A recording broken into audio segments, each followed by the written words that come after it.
Hello and welcome to our 5th episode on Destination India. It gives us immense pleasure to share with you that after a successful series on Northern region, followed by the popular Western region, Eastern region, and the amazing Central region, it is now time to showcase the beautiful Southern part of our country. We have received a lot of appreciation on these series and hope that today's presentation and discussion will equally be engaging for all of you.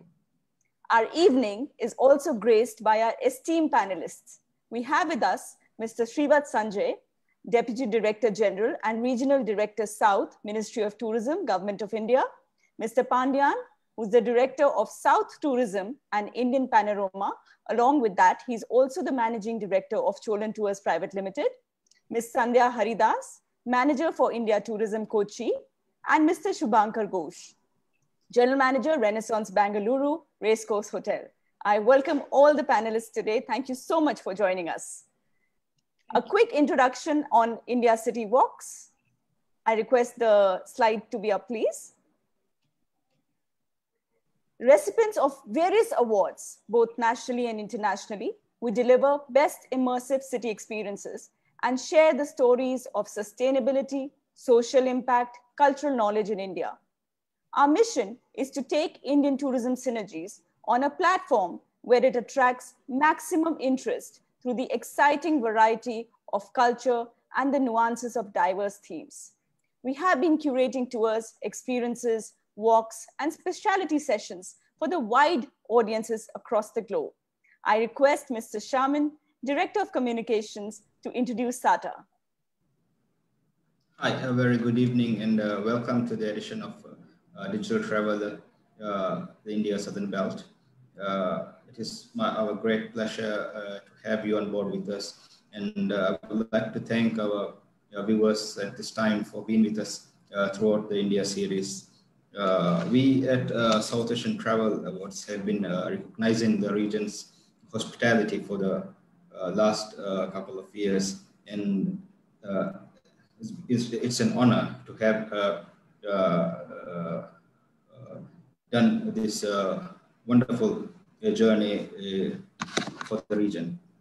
Why we participated, why we wanted to partake and go on with a program like this is to showcase to the world that what South Asia has to offer. And I think it was one of the best decisions we made to partner with India City Walks. I'm sure all our viewers would be waiting for the presentation ahead on India South. I would not be a barrier to that, and that should go ahead. Please, Nidhi. Thank you, Shaman.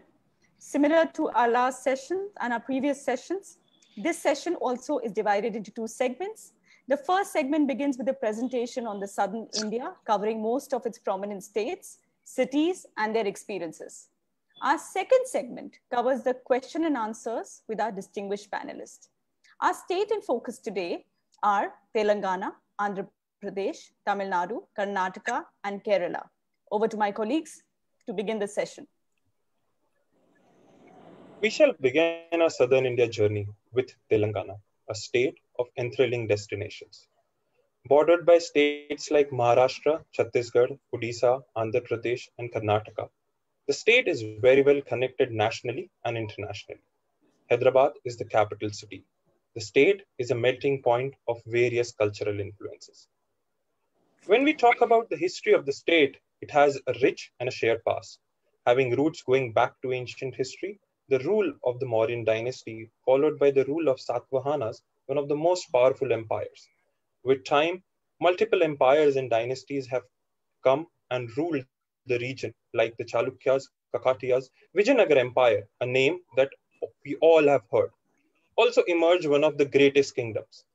With the turn of tides, Nizam were at the helm of power, and they were aiming to consolidate the empire. With the support of the French and later British, they were able to protect their autonomy of Hyderabad. In 2014, the new state of Telangana came out into existence. With its illustrious heritage, palaces, monuments, scenic locals, and forts, the state offers an amazing range of destinations to explore. A perfect blend of artistic temper can also be witnessed here. Moving ahead, we now talk about the experiences. Be rest assured that the state has some splendid experiences on various themes. One can cherish and enjoy the place as per their interest. To understand and explore the historic past and the rich cultural legacy, heritage walks are the perfect experience.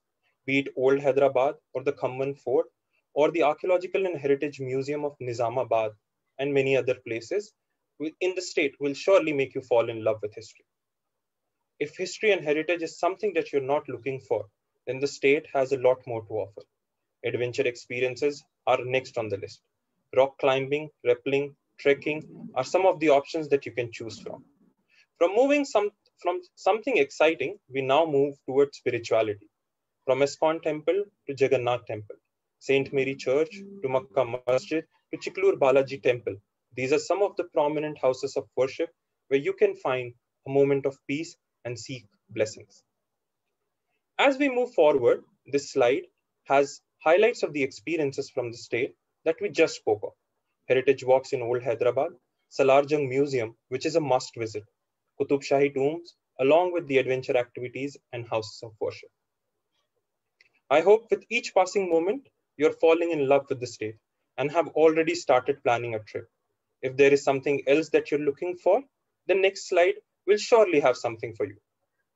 The list of experiences is on a move, and now we have reached a point where we talk about the skillful artisans and their artistic legacy. From beautiful brasswork to scroll paintings to batik and nirmal paintings to exquisite saris, the state is immensely gifted. Next on our list are the wildlife experiences. With sheer variety of flora and fauna, the state has multiple avenues where you can explore the wilderness. From Nagarjun Sagar Srisalem Tiger Reserve to Manjira and Kinarasani Wildlife Sanctuary, these are some of the famous places the state has. Last but not the least are the culinary experiences.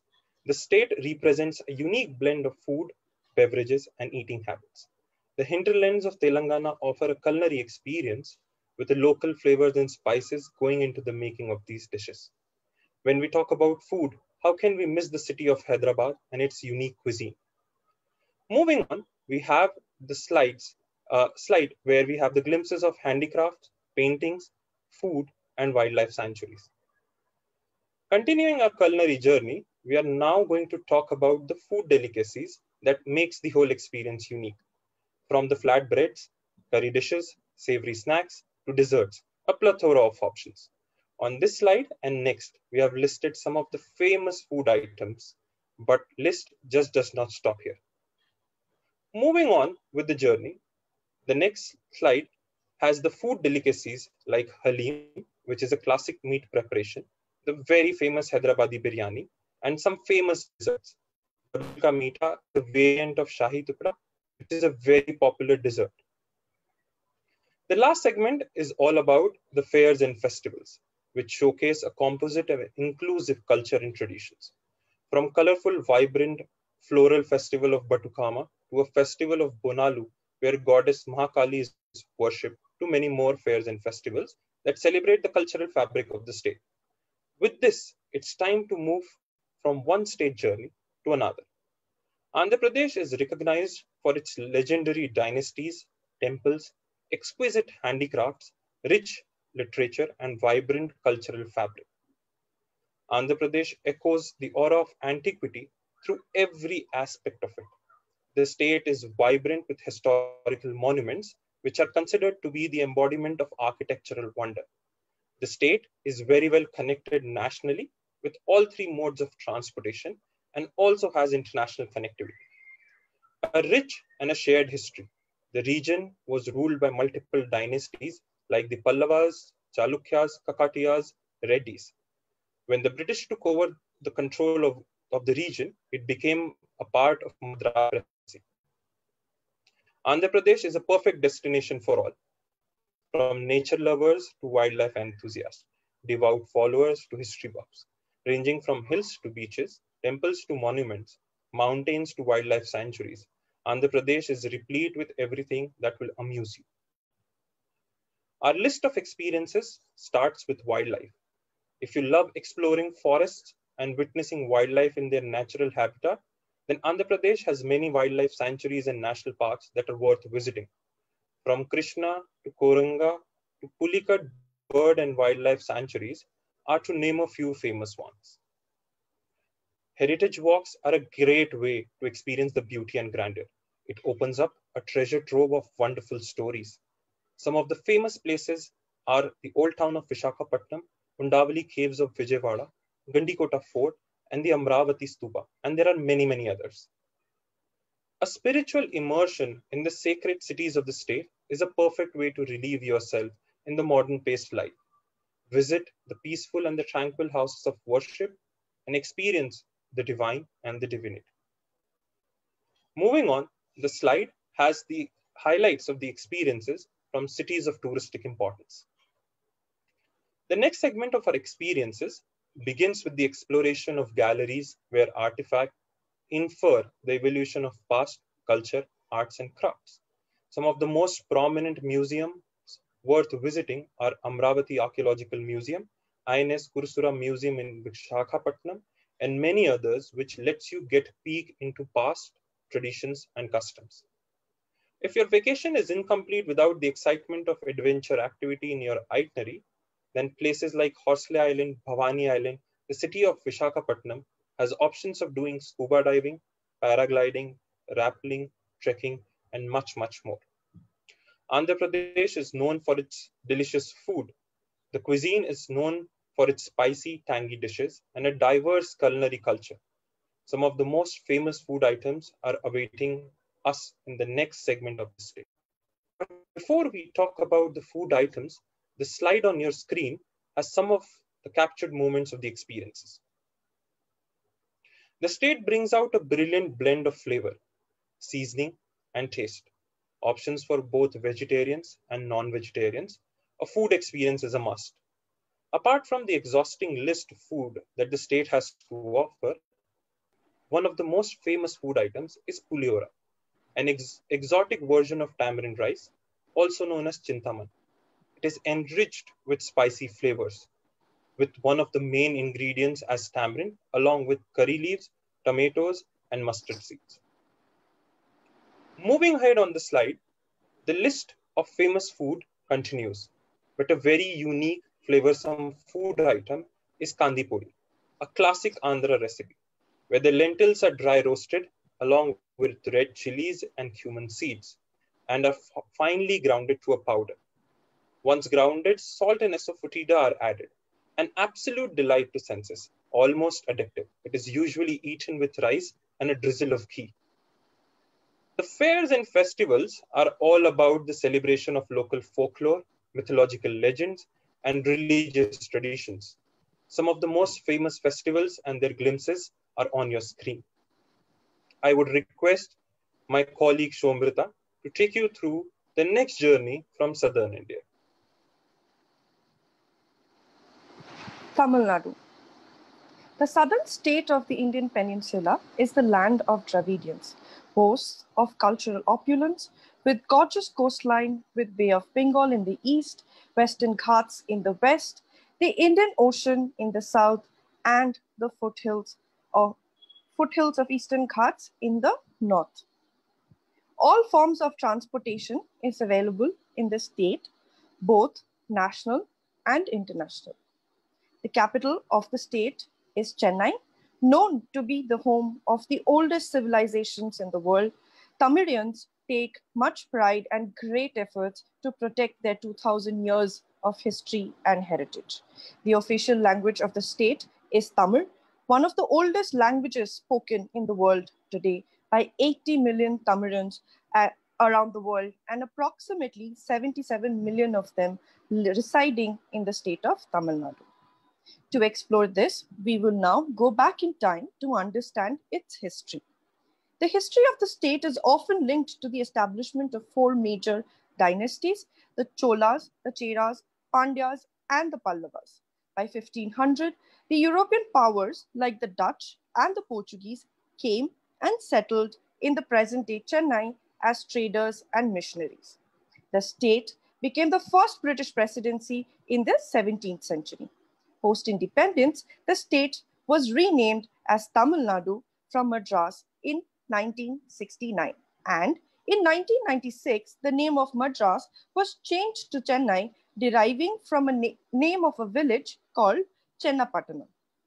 Tourism of the state offers an endearingly wide variety of experiences. It offers a perfect blend of both modern and ancient, making Tamil Nadu a state must visit to experience and explore the ancient cultural heritage with modern amenities. The heritage and cultural legacy, as long and elaborate as its coastline, the state ticks all the boxes of categories of tourism, be it nature, wildlife, marvelous beaches, intricate architecture of stone temple, sculptures in the caves. It has them all. The wide variety of experiences that can be done throughout the state. To experience the history of the state, one can experience heritage walks in cities like Chennai, Madurai, Trichy, and many more. For beautiful handicraft, you can get hands-on experience with the weavers of the very famous Kanjivaram saris in Kanchipuram district.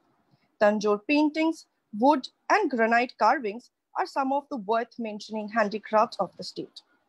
For your spiritual connections, you can visit Meenakshi Madurai Temple or the Rameshwaram Temple complex.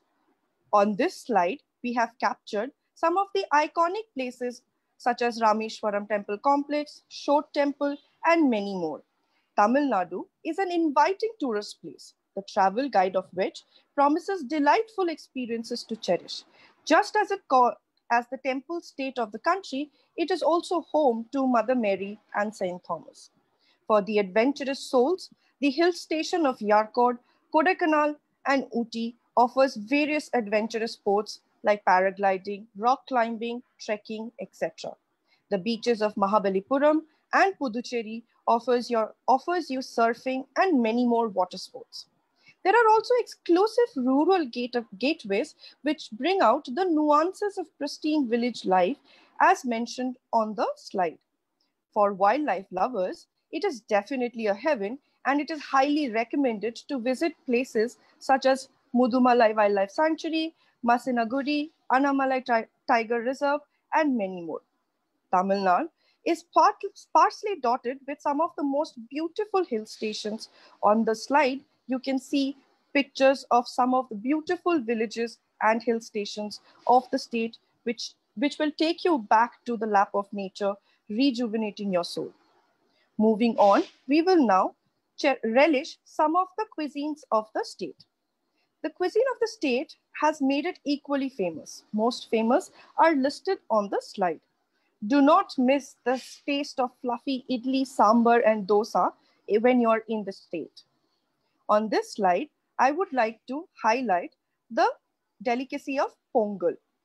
Pongal is a unique to the state and can be both sweet and savory.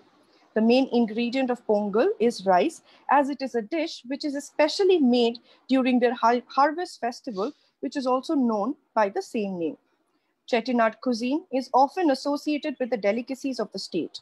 The cuisine comes from the Chettiar community of the state. Chettinad food is usually higher in spice content and has more variety of spices. From food, we come to festivities. The famous festivals are listed on your screen. However, I would like to highlight some of the most famous ones. Pongal is a festival which is for the harvest of the state of Tamil Nadu and falls in the month of Thai, which is January and February. The festival is celebrated to thank Sun God and Lord Indra for helping the farmers in getting better yielding crops. Some of the other prominent ones are Kartike Deepam and Ayudha Puja. Ayudha Puja is a festival coinciding with Vijayadashmi. Small idols are made by families called Golu, which are then worshipped during this festival. With this, we are now moving on to another southern state, Karnataka. Karnataka is located in the southern western region of India and is the sixth largest state of the country, takes the position of the third most popular destination in India. The state is very well connected by rail, road, and airways. The state also holds the title of largest coffee producer and has a unique river district with 5 rivers flowing through it. An interesting fact about Karnataka is that it is the only state to have the permission to sew and supply the national flag of India.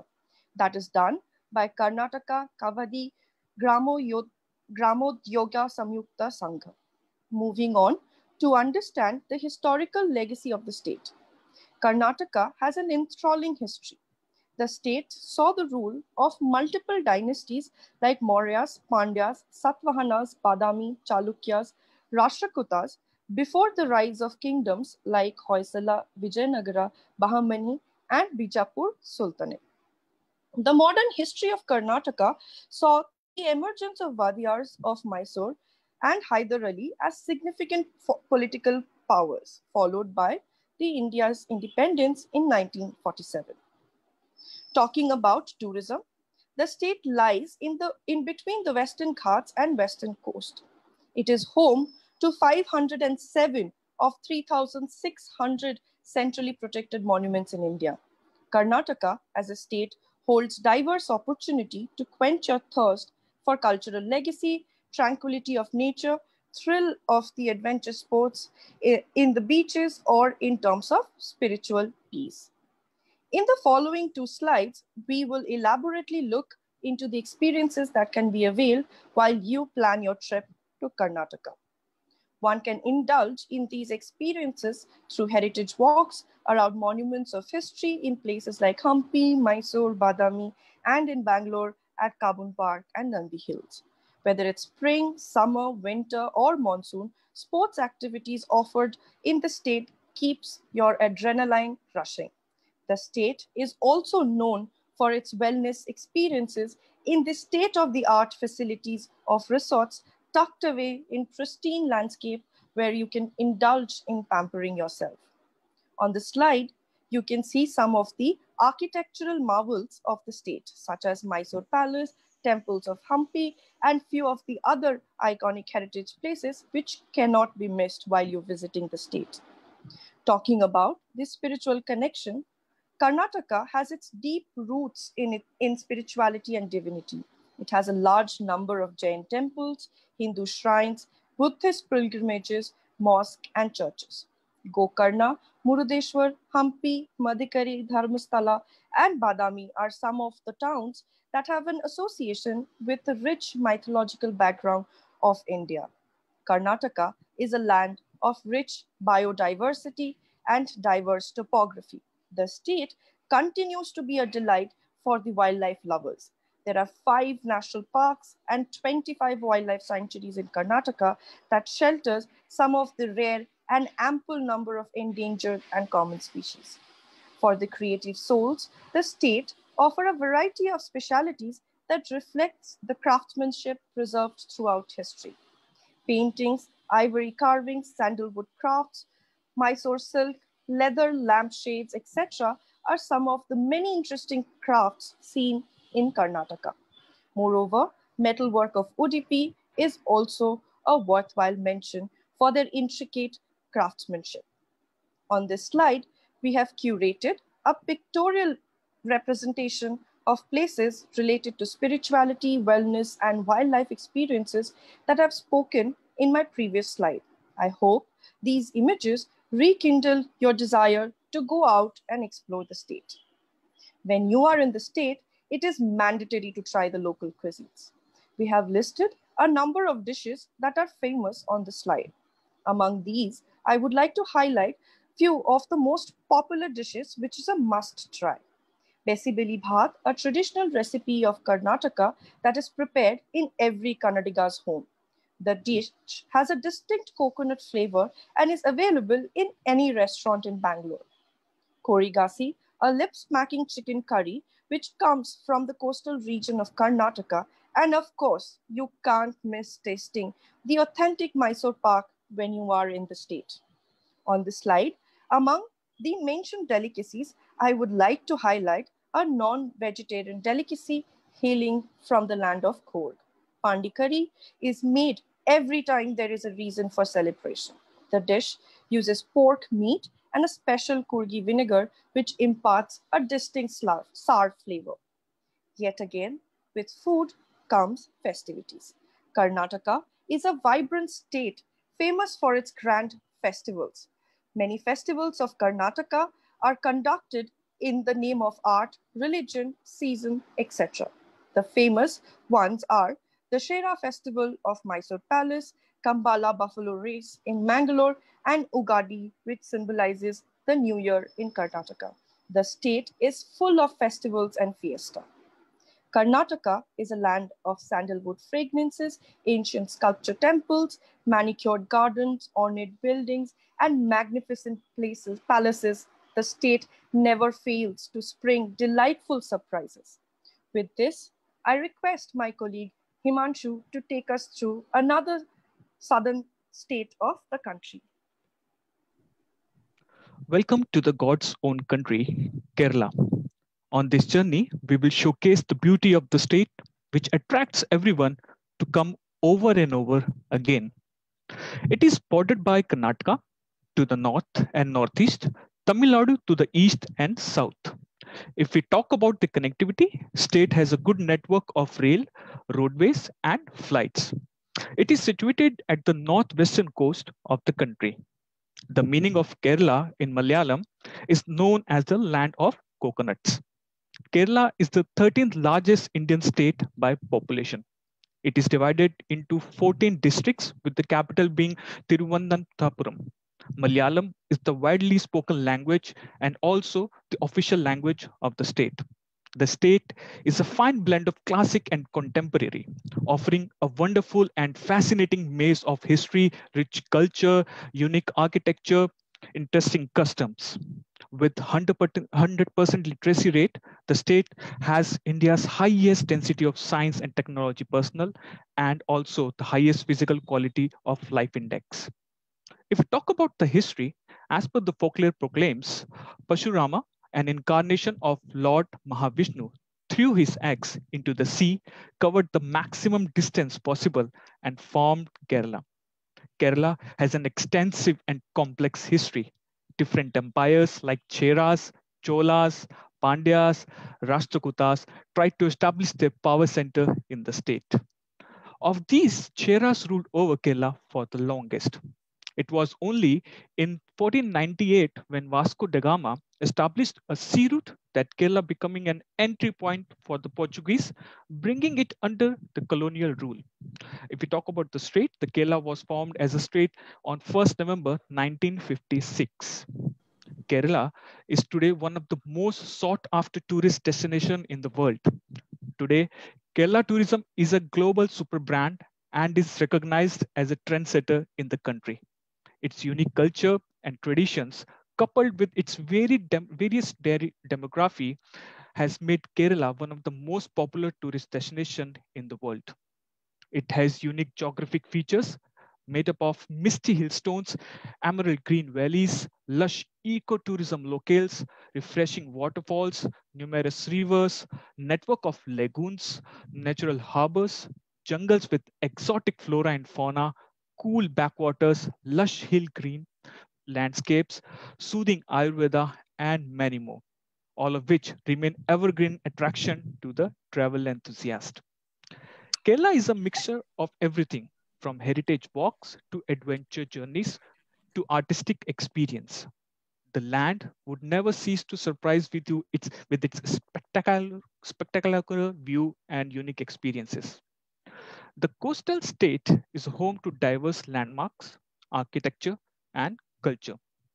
The royal dynasties of Kerala, colonial Portuguese, Jews, Dutch, and British have inhabited the region and have inspired many architectural marvels. Magnificent forts, palaces, architectural monuments represent the ruling dynasties and cultures that existed here, like Bekal Fort, Dutch Palace, Jewish Synagogue, and others. Kerala is affluent in a range of artistic handicrafts. Each of these handicrafts showcases decade-old traditions such as bell metal work, wood carving, textile, and many more. It also has things for adventure lovers as well, like parasailing, paragliding, trekking, kayaking, and much more. talking about the experiences, India City Walks has its exclusive experience called Therapy Tours, where we showcase the traditional system of holistic healing using herbs and medicinal oils, manifested in its exclusive Ayurveda wellness packages that serve to soothe the nerves and replenish the body. The soul of Kerala resides in the rustic terrains of villages that evoke fresh experience on every visit. The rural life of Kerala offers travelers a pristine, peaceful, and indigenous experience. While spending the time on the houseboat, on the backwaters, take you back to the calmness. There are many wildlife sanctuaries as well in Kerala that have been developed to look after and preserve the wide variety of birds and animals in the wilderness of Kerala. The Kerala Wildlife Sanctuaries are major tourist attractions where people from all over the world come here to catch a glimpse of some rare species of animal or bird and some stunningly beautiful nature spots.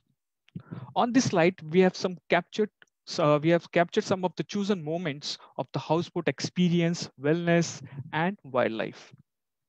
Kerala is a home to some of the vibrant spiritual places. Kerala has a remarkable collection of historic and contemporary architecture that draws inspiration from a variety of religious sects. Kerala is evidently home to some of the beautiful churches, temples, mosques, and gurudwaras. If we talk about tribals, tribals have a different lifestyle as compared to others. They have a rich legacy of arts and crafts, be it music, dance, food, handicraft, or ornamentation. On this experience, one gets to interact close to the community and their experience of everyday life. This slide captures the vibrancy of the state has to offer in terms of craftsmanship, colors of culinary delights, and cultural anecdotes. From different experience, we are now moving to another segment of Kerala experience, which is culinary delights. This slide and the next one will showcase some of the mouth-watering delicacies like sadhya, which is basically the term coined for the feast that is a part of the 10th day of the annual harvest festival Onam, which is also called Onam Sadhya. While the feast is known for its flavors and varieties of the dishes. Moving on to the next slide, we have some more delicacies like Adda Pradaman, Chattipatiri, and more. Remember, when you're Kerala, do not forget to try these delicacies. After culinary experience, let's move on to our last segment, which is the celebrations or festivals of Kerala. The most famous festival of Kerala is Onam, which generally comes in the month of August or September. If we talk about this year, it is already started from 22nd August and will end on 2nd September. As I mentioned earlier as well, it is a 10-day long festival. So happy Onam to all of you. Similarly, Onam, there are some other festivals as well, which are mentioned on the slide, like Navratri, Ramadan, Christmas, and many more. Southern part of India has many things to offer when it comes to tourism, from adventure to spirituality to culinary to heritage. With this, I request Nidhi ma'am to carry forward with the next segment of our webinar. Thank you, Shravan, Shomrita, and Himanshu for taking us through the enriching journey of South India. Happy Onam once again to all of you. Within the time frame, and we have covered as much as possible, leaving our audience to understand the extensive itineraries that could be created around the southern states. It really feels good to see how diverse our country is, and with each episode, that diversity has been showcased in terms of tourism. With this, we now move on to our next segment, which is the panel discussion, and it gives me great privilege to introduce our panelists for today. Our panelists for today are Mr. Srivat Sanjay. He is the Deputy Director General and Regional Director South, India Tourism, Ministry of Tourism, Government of India. He has worked extensively across countries like UK, Germany, and USA. He has also worked across India in cities like Delhi, Varanasi, Jaipur, Chennai, Patna, and Guwahati. Mr. Sanjay is a double MBA. He has pursued law, mass communications, journalism, and has been a university topper and gold medalist. Welcome, sir. Our second panelist for today is Mr. Pandyan. Mr. Pandyan, the Director of South Tourism and Indian Panorama, along with being the Managing Director of Cholan Tours Private Limited. He has been in the travel industry since 1983 and has gained vast knowledge about this industry.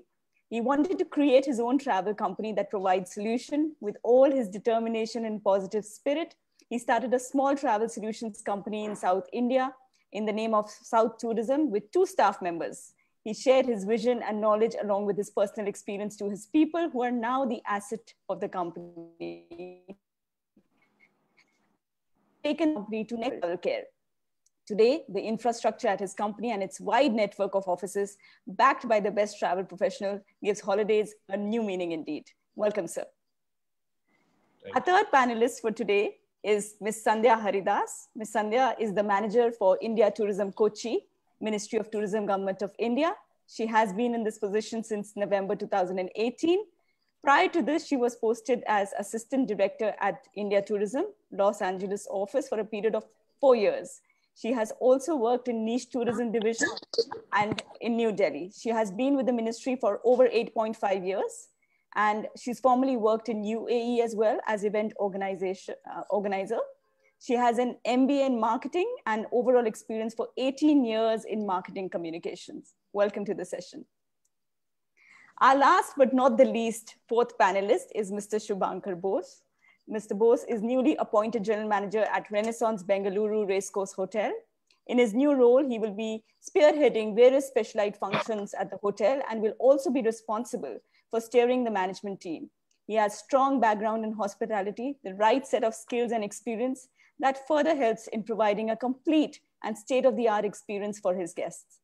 As the head of the hotel, Mr. Bose will be leading the executive team with strategic planning and tactical management. Mr. Bose brings a wealth of over 17 years of operational experience with expertise in hospitality operations and management. He has mastered the ability to stay on top of the situation and ensure his end of deliveries are completed with adaptness. Mr. Bose is a veritable hotelier at heart, and he assures his customers and just not meets them, but also surpasses them with stellar standards. Welcome once again, all of you. Thank you so much. I now request my co-host, Mr. Shaman, to start with a round of questions, please. Hi, thank you very much. I think I just go with the question round to make a head start. My first question is to Mr. Srivatsa. The peninsula region of India has a wide range of offerings, from serene landscapes to wildlife and exotic spas. But unfortunately, many times for foreign travelers, we hear only selective holiday destinations. Would there be a boost to multiple tourist destinations in South now that we all are concentrating on domestic tourism? Yeah, hello everyone, and greetings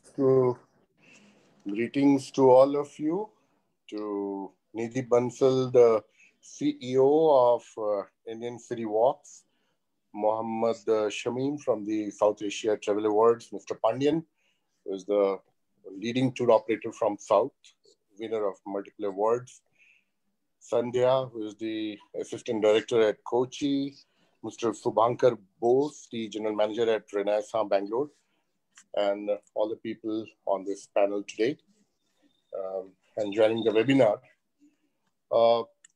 First of all, a wonderful presentation has already been made, which covers most of the points. And I do not think there is anything like unfortunate that there is a limitation. Domestic tourism definitely is the buzzword now.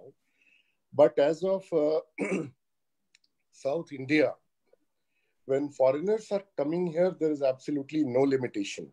They have a wide range and a wide array of selection which they can make while making their itineraries, and tour operators like Mr. Pandyan and others, they help them in planning the right itinerary as per their choice. Because South India is full of diversity, which we have already covered in the beautiful presentation, in terms of anything that you take. The beautiful landscapes, the culture, the temple, the ritual art form, the traditions of South India, the beaches, the greenery, the Western Ghats, the wildlife, the World Heritage Sites, which we have multiple of them in our South India. Even we have the tribal life. If you look at places like Ooty and all, they have the tribal life as well. It's not that only Northeast or other places have that. And they also have a tradition of their own. South India also has the Lakshadweep Islands, which also has one of the most beautiful coral. And as a whole, if you see the South India, it is full of diversity. And I would also say that it's more of a marketing. And when you say we have a lot of sea here and ocean here in the South, we have the beautiful place Kanyakumari, where you have the meeting point of three major oceans of the sea, the Arabian Sea, the Indian Ocean, and on the other side, what is that? Arabian Bay of Bengal. So all these diversity is there. And if we are talking about ocean, let us think of an example that we say that deeper you drill, more beautiful things you find. If you're taking a dive in the ocean, the deeper you go, more things you find.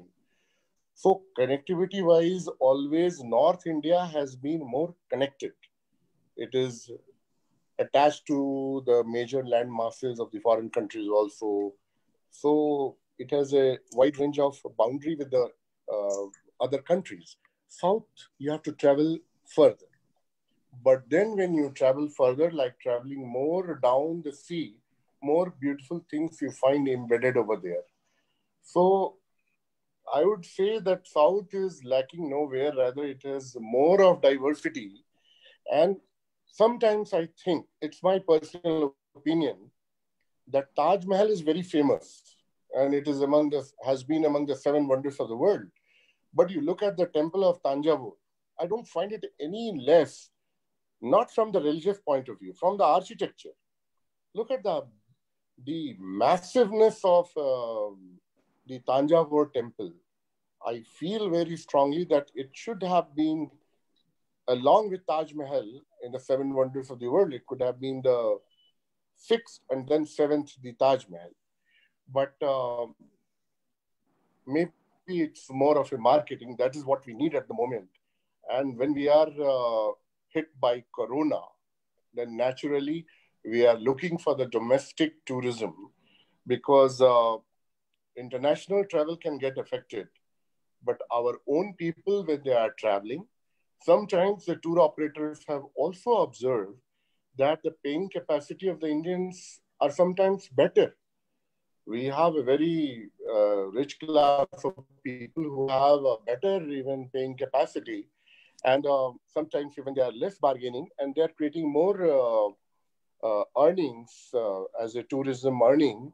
Well, foreign exchange earning is good, but then in a crisis like this, when we are hit by Corona, or international travel can even get disturbed by any disturbance, which is not affecting India, but it is affecting a particular country. Even then, the international travel will get affected because of the advisories issued and other aspects to that. So domestic tourism is something which can really form the backbone of our tourism. So we really all have to focus on that. And there are beautiful places and experiences. And, you know, when you're talking about South India, I'm from North. I got posted to South India, and my experiences are amazing. You know, even in the temples, when you go, when you talk about the sights, the sounds, and the smell, you see the temple bells, and you see the people putting the chandan tika on the forehead, and even here on the neck. So all these things, I find it very interesting. And I'm sure people coming from North to the South as a part of domestic tourism, and everything is interesting, right? The beautiful presentation, what you made, the sambar, and you know, sometimes on a lighter note, I used to say, when my friends used to ask me that what difference is there, what you feel after having gone to South India. I said, not much. But now, when I do my shaving and there is a cut, there is a difference. Instead of blood, sambar and chutney is coming out. So much sambar and chutney I've eaten all these times being in South India. And that's not the only thing. There's so many other things. Variety of masala dosa, utpam, idli, and some of the names are so complicated, especially when you are saying about the Kerala dishes and other dishes. I cannot pronounce them, but I have definitely eaten them. So basically, the destination, like a tourism destination, the destination of any eating item is to finally reach your stomach through your mouth. And that is a lovely experience. That is so much there to experience in South India that it is amazing. So I think there's nothing like a limitation in South India. It's all about marketing, and we have everything, whatever we can think of. So I think even after Corona, the future is extremely bright, and we are looking for a very lovely time. And we have on the panel also, like we have Mr. Bose, who is a veteran hotelier, or Mr. Pandian, who is the winner of many awards, and is the CEO and MD of Cholan Tours and South Tours.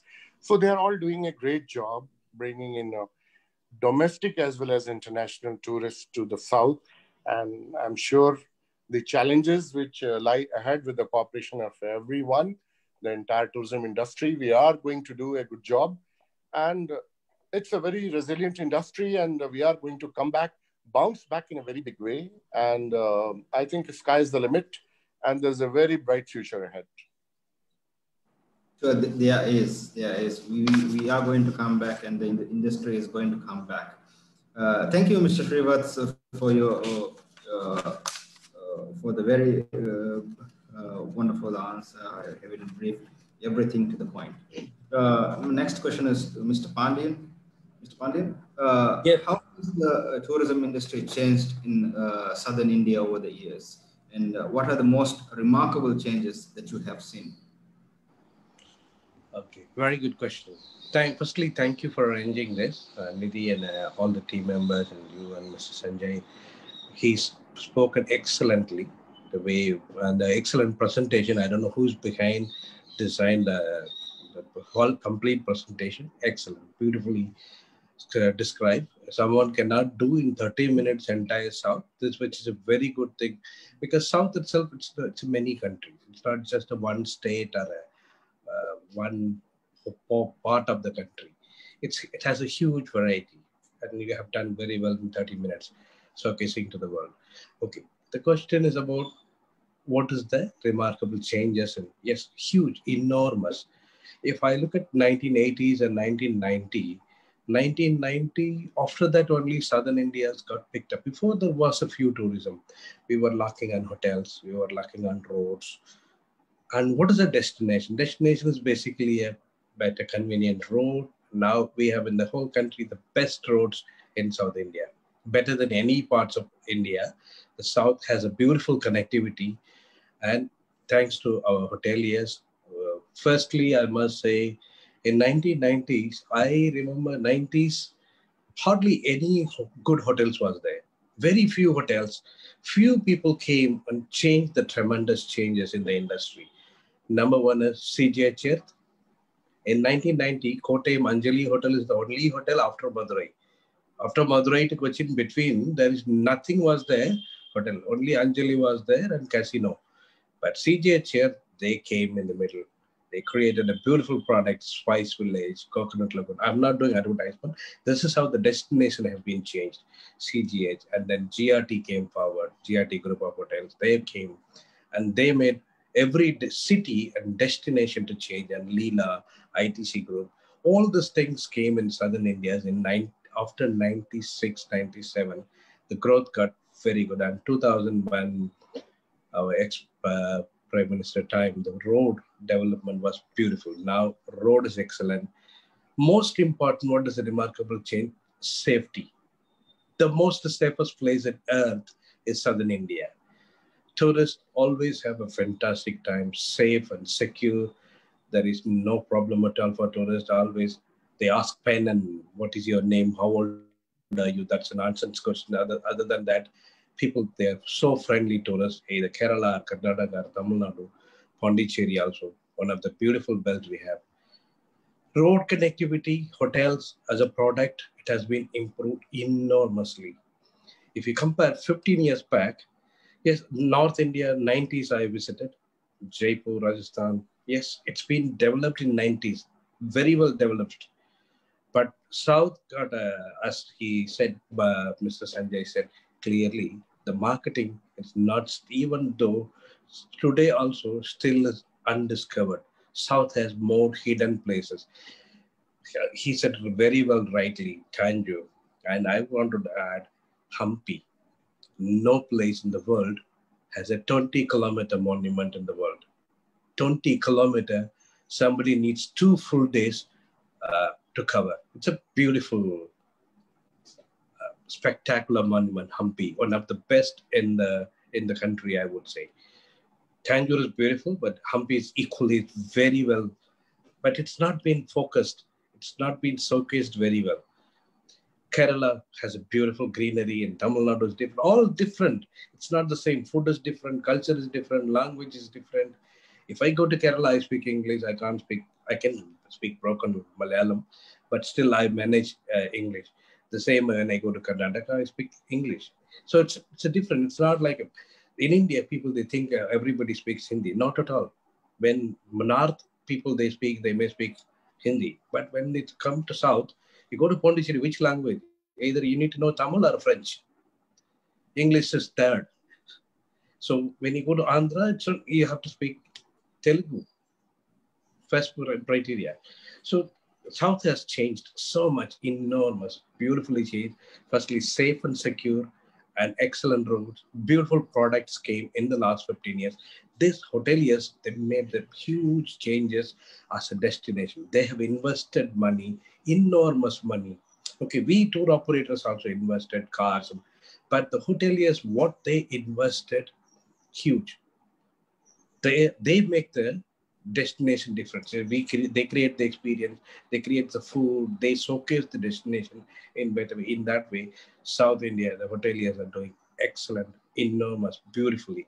Many group of hotels come and some more will come. If this COVID is not there, we will do excellent business. Let's hope for the best. We will overcome this crisis strongly. Thank you. Thank you, Mr. Pandyan. You have described the changes just to the spot. Thank you very much, Mr. Pandyan. My next question is to Ms. Sandhya.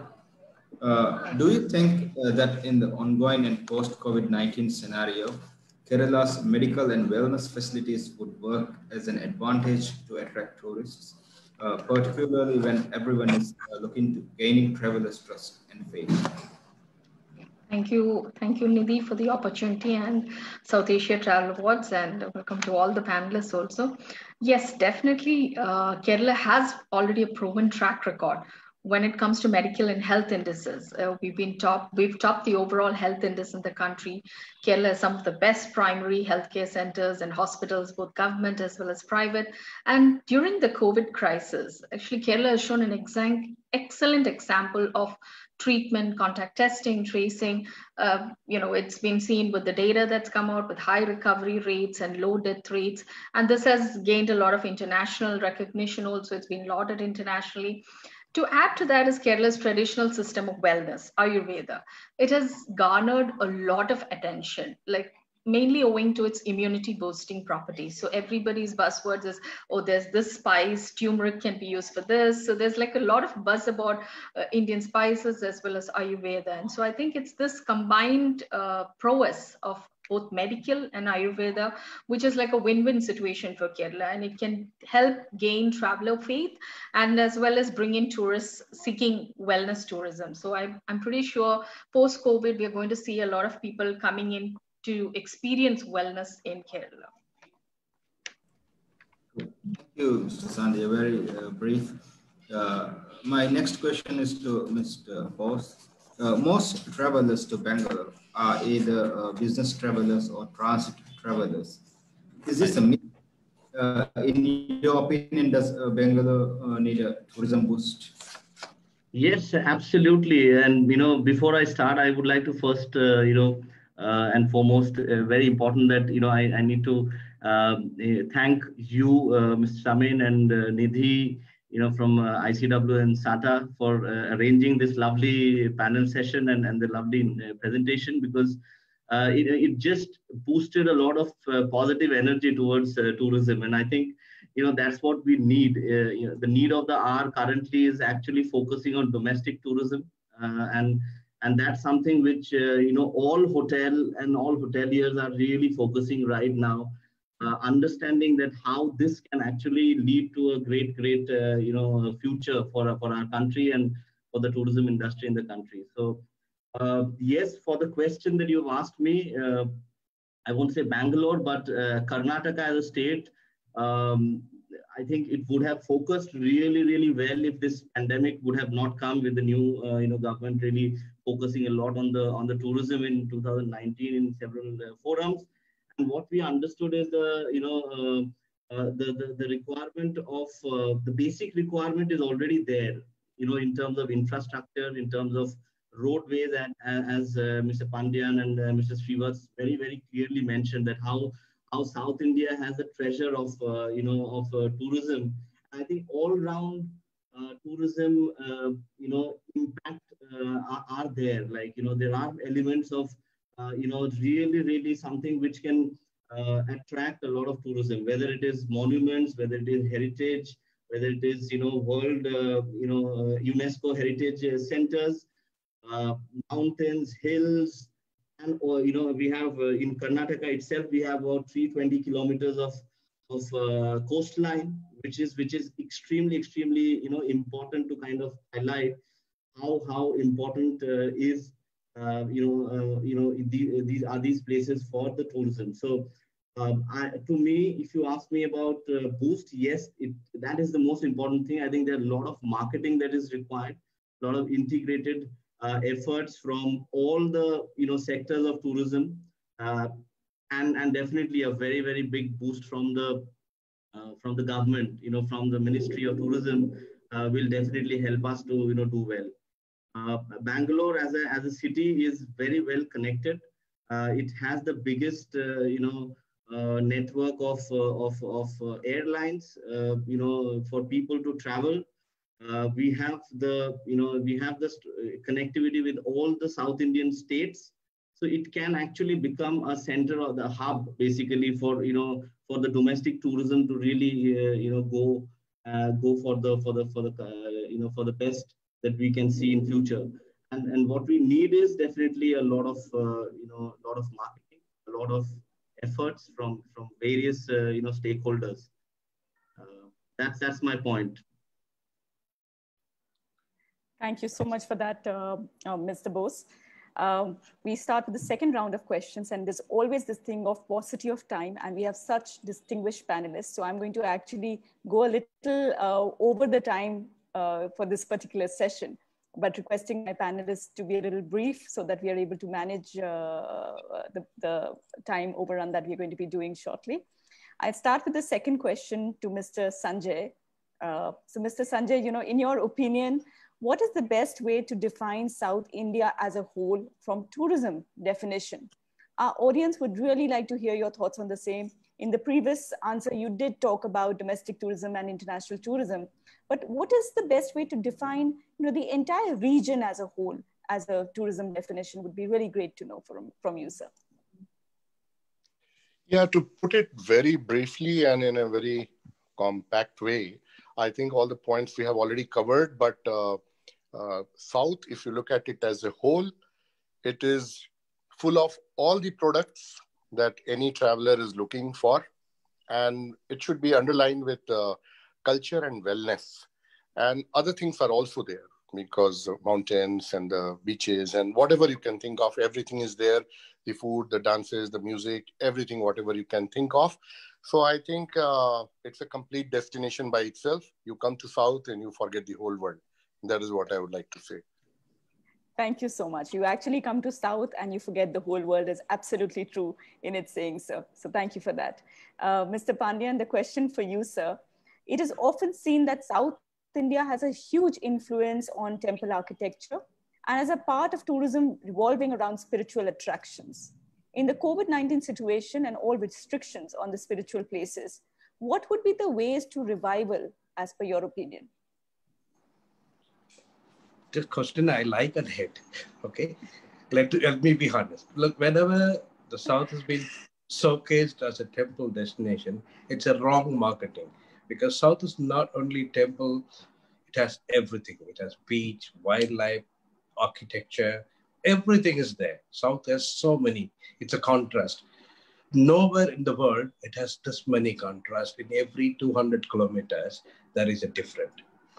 Just Tamil Nadu itself, 1,000-kilometer coastline. Kerala, such a beautiful greenery and wellness, so many things. At this COVID time, how I would take very positive this temple promotion. Why not? What's wrong? Which part of the world you have a spirituality? Where you can find spirituality? The whole world does not have. People are starving. Where is the spiritual? Where I can get a peace? COVID time, the whole world is under stress. So we warmly welcome to change your mind and get all the spiritual exposure. Let us promote in a different way. Why not? Nowhere in the world there is in Tamil Nadu there is one city is there. I don't think so. Anywhere, any part of the world is there spiritual. Why Southern India is very strong? There are uniqueness in one small village from a right thumb. For a man, right thumb, palm is thumb astrology. Just from your fingerprint. For a woman, left thumb.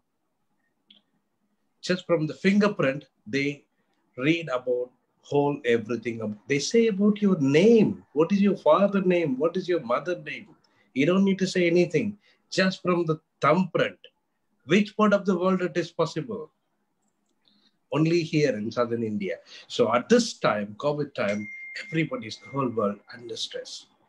Come and experience, rejuvenate yourself, get spiritually stronger, and eat well, and see more things: beach, backwaters, activities, culture, heritage, saris, beautiful, colorful saris. Which part of the world you could find? There is so much to offer. Even in COVID time, its temple has been showcased strongly. Example, I can say another example, Rameshwaram. Everybody talks about Rameshwaram. It's a temple. There is nothing else. But it's not true. Temple is there, I accept. But it has a beautiful, one of the best Asia's water sports.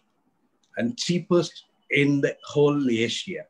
If somebody is paying in Maldives for a $50 for a 30-minute scuba diving, $50 or $80, where in Rameshwaram for a 500 rupees available, excellent quality, international standard. It has not been showcased to the world. Rameshwaram, the young generation, they all thinking it's only temple. It is not true. Come and experience the water sports, all scuba diving, coral reef, everything is there. In the whole Asia, the best coral reef is Rameshwaram. How many people know this? See, it's not been showcased. Rameshwaram has a beautiful coral reef and cheapest price. Forget the price, the quality. What experience you get in Thailand or in Maldives, you will not get in. You will find better in Rameshwaram, and still you are blessed with the Rameshwaram temple. What else you need? Which part of the world is possible? If you go to Maldives, is it possible? Get spiritual and do the beach activities, scuba diving, coral reef, all activities, glass bottom, boat, everything is there. So like this, every town in Southern India is important. If you go to just Koilon in Kerala, such a marvelous place. How many people? They don't need anything. Just sit and relax at the backwaters, everything. Alapi is being showcased strongly, but Koilon is one of the best place. I would say, I personally like Koilon, and near to Periyar. There are beautiful places on earth. Come and now I know tourism will come back, but this COVID time, temple is good. Today, temple is open, full up crowd. People are going to temples because they've been missed 6 months. But I welcome all the world, come and experience your spiritual experience. Plus, many pluses, many extra pluses. Thank you. Thank you so much, sir. I completely understand and adhere to your point of saying that today it's spirituality, but certainly there is so much more. And that is my next question, even for you, Ms. Sandhya. You know, we've extensively heard about Ayurvedic centers of rejuvenation, the backwaters, the cuisine, and the fishing experiences. Is there a hidden gem in terms of experiences that is still not known to travelers? And would you like to tell us something about something which is absolutely exclusive? Wow. Okay. So there's actually quite a lot of hidden gems which are not known to many travelers actually within the state, within South India, and maybe even internationally. So there's quite a lot. So one is like you said, rightly said, the houseboats everybody knows about, but there's so much of village life experiences that you can really hear. And like Kerala, as you know, is green, and there's so much of village life that you can experience. So one classic example is the Kerala tourism is having a responsible tourism mission, and they have these village life package experiences. So suppose you go to Kumaragam. So everybody knows Kumaragam only with houseboats, but actually you can go there and experience coconut climbing, koyo making, sea toddy tapping. Similarly, like in Trivandrum, everybody just knows the Kovalam beach, but actually there's an 8th century rock cut temple in a place called Madavur Para. So you can actually go there, trek there, experience handloom weaving of Balrampuram. Another quaint village is Vaikyam. So you can experience all the temple festivals there, earth and pot making. So these are all part of the village life package experiences. Again, coming to the northern part of Kerala, Kannur is, these are like hidden gems. And with the Kannur airport, it's just a perfect time to now, you know, travel and explore the northern part of Kerala. So in Kannur, like some of the village life package experience, you can go for a bamboo rafting, crab fishing. Everybody hears of regular fishing, but you know, crab fishing as such. See the ritual art forms like Theyyam. And also like nobody knows there are mangroves there, and you can actually go kayaking in the mangroves in a place called Kavai, which is near Payyanur. And Wayanad, everybody knows about Wayanad as a hill station and tribes, but actually there is a new trail called the Ramayana Trail. So not many people know that there's a part of the Uttara Ramayana, or the portion of where Sita was in exile. And so many places in Wayanad, temples and many locations as such are named after many of these mythological or legendary part of the Ramayana, like the Sita temple, Sita Lavkucha temple, Jarayataka, so many places, and these are being promoted newly by the District Tourism Promotion Council. So this is one experiences that are there. Then not to be missed this year is definitely the Muziris Binale, the Kochi Muziris Binale. It's one of its kind international contemporary art that takes place. It's the first of its kind in the country, and it's, as of now, it's still scheduled for December, and it goes on for 120 days. It's scheduled to start on the 12th of December. So those who love art, it's one of its kind, and it's in Cochin, across different warehouses all over Cochin. So this is just another thing not to be missed. Again, some of the more newer experiences is like a Muziris Heritage Project. So as you know, Muziris was a legendary port, which is said to have trade with so many empires, the Roman Empire, the Portuguese, and this thing. So about 3,000 years of trade and civilization can be seen in this Muziris Heritage Project. You can see how the Jewish, there are old Jewish synagogues there, museums, the Islamic architecture, the Hindu culture and architecture, all these spread across 27 museums that you can see. So there's so many new experiences you can come and experience, and just not the houseboats and Ayurveda. And I think the state is also doing a fabulous job in promoting it through these different tourism promotion councils, as well as the responsible tourism mission. So definitely do come to Kerala to experience more than just the houseboats. And thank you so much for that. That was not one, but many exclusive experiences that you just shared with us. And thank you so much for that. We've spoken about tourism, we've spoken about experiences. It's time for us to speak a little about the hospitality industry as well. And who better than Mr. Bose? Mr. Bose, Bangalore is seen as a Silicon Valley of India, with most IT companies switching to work from home for almost a year now. How difficult would it be to revive the hospitality sector, particularly in Bangalore? So it is a fact that Bangalore definitely relies a great deal on the corporate, and that's the main business, which is IT and technology sector, which is the most important sector, and most of our hotels are actually thriving on IT and technology.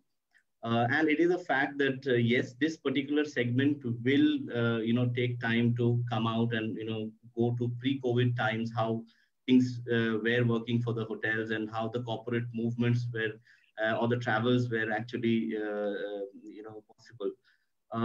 We see more and more, we discuss with our clients on a regular basis. We are trying to arrange as much as clarity as possible through our teleconferencing and with majority of our clients, and we see that yes, there is a slowdown on this particular travel, and this can take to first quarter of next year, or or maybe a slightly later, to kind of come back to the situation where we were in 2019. However, definitely a lot will depend on the vaccine. Now, in terms of how we are, how the revival of this particular, of this sector, and also the other sectors which are currently helping us. What we have done in hospitality is actually we have looked at how a domestic, basic tourism can be worked upon, and we've seen that we are already getting a lot of response, from weekend staycations.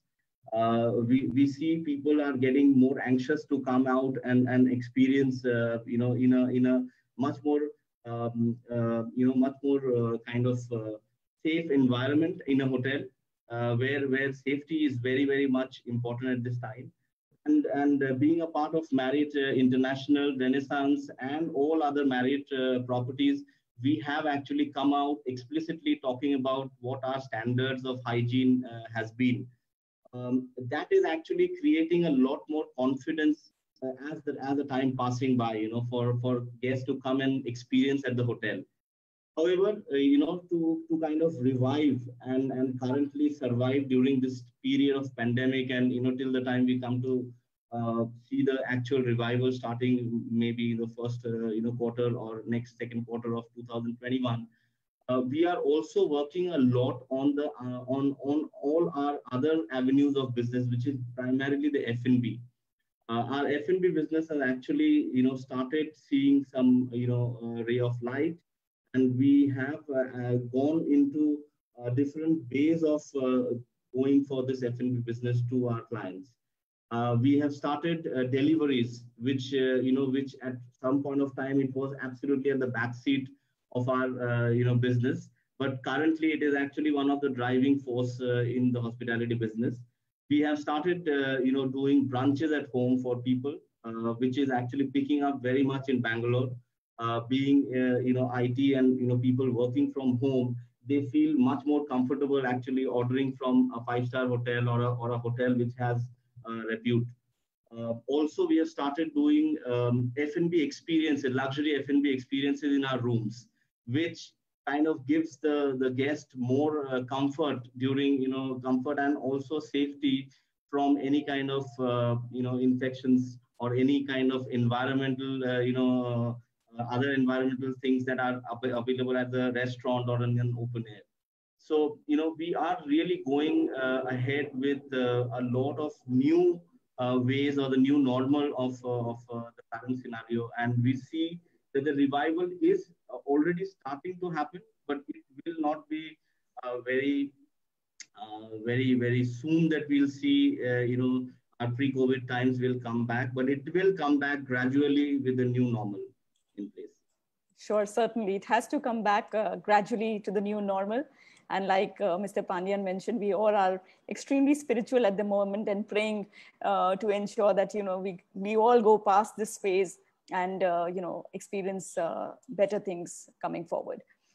Just in the interest of time and as a ritual, we always ask our panelists for their last comments. So last 30 minutes comments from all of you. We'd start with Mr. Sanjay again. Sir, your parting comments, please. Yeah, it was a wonderful interaction, knowing so many people on this webinar, their thoughts, their views, and all has to be incorporated in making the plans and taking it forward during this Corona hit time. But as we all discussed, that we are sure to come back. These ideas will help in that mission, I think. Thank you so much. So thank you. A good initiative by you that you have organized this, the Digital Traveler and the City Walk. All of you have done a wonderful job by taking this initiative. Thank you very much. Thank you so much, sir. Mr. Pandian, your parting comments, please, sir.